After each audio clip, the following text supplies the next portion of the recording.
with like what you do, like as I've watched you and some of your other friends like Stavros and Nick, and I've watched their specials, and I'm like, you watch it and you're like, you can tell by the stuff you're saying that people are like, like it's such a release. You can hear the laugh, like, yes, this is what we're feeling, or this is what like I felt like is, you get brainwashed totally from what you see online. You're like, oh, I'm not supposed to do this, or I'm not supposed to say that, and that's really what it is when I especially when I watch Kill Tony too. I feel the same way. It's like, what's it like to do that show?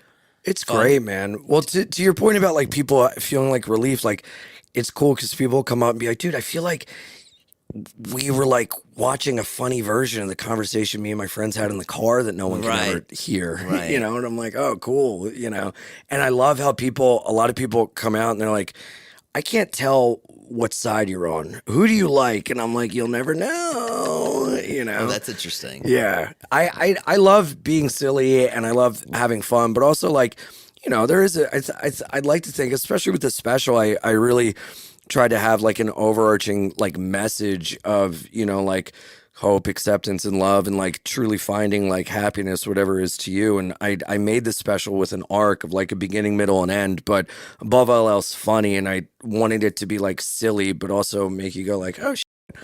Yeah, he put a little bit of a pill in the cheese right there, Yeah. So it's 51 minutes. Yeah, with the intro and outro. Yeah, intro and outro. Yeah, and how much of that did you cut out? How long were you on stage for? Man, I filmed 2 shows. We got it in the first. The first was like an hour. The second show was like an hour 15 because the second show sucked. Like, oh yeah, yeah. The crowd. It's like this weird thing. Sometimes people want to be so supportive that it's counterproductive. So like I would do a joke and they'd be like, yeah. And we watched a special like that last night. Did you? I'm not going to say who it was. Mm-hmm. She's funny. And we watched the special last night. It sounds like it. She's funny. No, she is. She's funny. No, she is. She's funny. She's funny. I like her a lot. But the crowd was too into the setups. Yeah. Yeah. Yep. The crowd was like, ah! Yeah. And, it threw you off. And then I went and watched your special this morning, and I was like, okay, this is normal. I'll wait for Can we joke. cut that and put that on wax? The first time someone's ever associated me with normal. That was amazing. This is normal. Yes. LA, man, what a gift. It keeps on giving, Well, yeah. Your special is normal. I'll tell you, when you get up there, you're like, when I got up there, started watching your special, I was like, oh, man. What's he gonna do? Yeah, thanks. I like that, man. I like people being like, because I came up in like punk rock and hardcore, and the shows I would go to, you never knew what the fuck was gonna happen. Yeah, you never knew if someone was gonna leave on a stretcher, if the police were gonna show up, if you were gonna see a fight, if everything was gonna be fine. Like you didn't know if the singer was gonna like headbutt a kid in the crowd, like getting so into it. Like I love that, and I want my shows to be like, what the fuck is gonna happen? Yeah, and so I always make every set different, especially since I taped the special. I've been out on the road heavy since, and I've worked to like not repeat jokes and to make every set I do on each headline set different. So it's cool because people come out, they'll come to like a Friday early, and then if there's like tickets left, they'll snag them to like the late Saturday, and they'll bring a whole group of friends, and I'll give them like a whole different set. Oh, great! Because I have this like thing in my brain. That much material. A lot of I do a lot of improv, and so like a lot of I have material, but a lot of it I don't know where I'm gonna go with it, and I just kind of like to see where it goes and find the funny in that. And it's like skydiving. I know that I have a parachute in my pocket, which is me knowing that I'm funny. It's just a matter of when I pull it and how I get there. And I really enjoy it. There's a special from a long time ago. It's Robin Williams. He's in LA. I think he's at the Comedy Store. Mm-hmm. Tony Danza's in the audience for some reason. There's like a lot of celebrities in the audience because it's like peak Robin Williams, like Morgan Mindy. He's famous. Yeah. And I don't know if it's on YouTube or what, but I saw it on Comedy Central a long time ago. And it's him for an hour with no material. Yeah. Just like riffing. Yeah. So, and there's points where it's fucking hilarious. Yeah. And then there's also points where he's bombing. Yeah. It's like really interesting. Yeah. Do you think you would ever do something like that? Oh, without a doubt. Yeah. Yeah? I love it. I mean, I love Robin Williams. It's the best compliment I ever got. Someone told me that I reminded them of Robin Williams if he was angry and on Four Loko. I was like, all right, I'll take it. Let's go. But why wouldn't they cut that out? Because there's it's like a realness and a rawness to it of like, this is like my goal with the special is to make it feel as if you were there and to translate how I am live on the screen and to make people feel as if they're getting the live experience from the screen. I think if you include that, that's an incredibly real, honest look at what a show is. You know, it's not always the hits, and to have the vulnerability to show those, you know, like Andrew Dice Clay's The Day the Laughter Died is like one of the greatest pieces of art in the history of time. He sold out Madison Square Garden. The next day he went to Rodney Dangerfield's and bombed for 2 hours and intentionally tried to walk every single person in the crowd. Oh, is that why people talk about that? I've never seen it. Yeah, because he was at the height of who he was. Right. Literally the first comic to ever sell out Madison Square Garden. Right. The very next day goes and completely nosedives into the ground, and it's like high art, you know. And I just love because, you know, the whole trick of stand-up is making you think we're coming up with it on the spot, and this is the first time we've ever said it, and that's a lie. Yeah. And I hate being a liar, and I hate feeling inauthentic.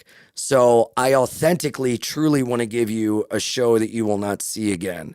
I want to give you an experience that you're not going to get if you see me again tomorrow. So I do not do the same set. I do everything different. I'll go off on one thing. I may repeat something, but it'll be somewhere else, or I'll get to it later. But no set is the same because I feel inauthentic if I do that. So let's say you go out there, and that's really admirable. You go out there and you do something different every time. Well, I mean, admirable or insane, but well, I'll yeah, take sure, it. insane. Thank you. I know comics that. I have a friend, and he goes to all the Comedy Store or whatever, and he's seen this one comedian 5 times. Yeah. And every time he's done the same set. Yeah. And he's like pissed. Yeah. He's like, he's ruined comedy for me, man. He's like, and he really likes the comedian. Yeah. And so let's say you do go out there and you say, hey, I'm Ian. I'm gonna free flowing. I'm gonna give these people something brand new. Yeah. And it doesn't go as well as. I'll pull a hit out. You'll pull a hit out. I'll pull a hit out. I see. You know, I mean, you can do that. You can just go in and pull something out. I can figure out where to put it and navigate where it goes. You know, like I'll pull a hit out. I'll pull fucking ace out my sleeve. You know, and there's some nights where I'm in the city and I'm just beat down, and it's like my 5th spot of the night, and I'm like, guess what?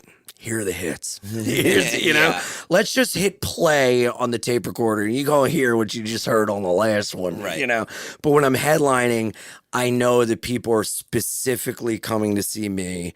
I know that they've seen me 8 times already, and I want to give them a new show. I want to give them, you know, it's not lost on me that these people are the reason I can live and survive. And so I don't ever want to sell anyone short.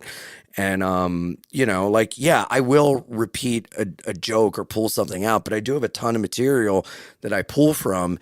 And I'm also doing this thing where I'll pick a topic and I'll rant on it and try to talk about it to the point where it's no longer funny. And then once I feel like I've wrung out all the juice of that, you know, lemon, I'll fucking go off onto another thing. Got it. And so, and also like, I think people do like the idea, because at the end of my set, I tell everyone like, this is all made up. Like, I appreciate you guys being into it. I know it's not the most polished thing, but I am building my next hour. And this is how I build it, by just doing everything and going back and finding what works best. And I think people they dig that because they know they're getting something the next show is not going to get. And also they're getting something that they may see later, because I am transparent with them. Like, yeah, I'm working this out, but it's not like a ton of dead air of me like, well, that didn't, you know. But I mean, and here's the thing.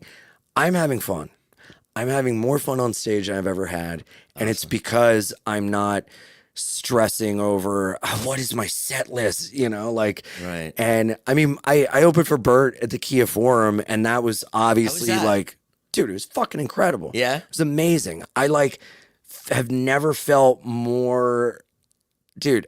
Gene Simmons was there, and afterwards at the after party, he comes up to me. He's like, "I really have to say, I love your voice. The way you use your voice, and you know how you use the stage. It's really incredible and unique." And I'm like, "Yeah, same to you, Gene Simmons. What the fuck is happening? You're Kiss. You're the lead singer of Kiss. I like your voice, you know."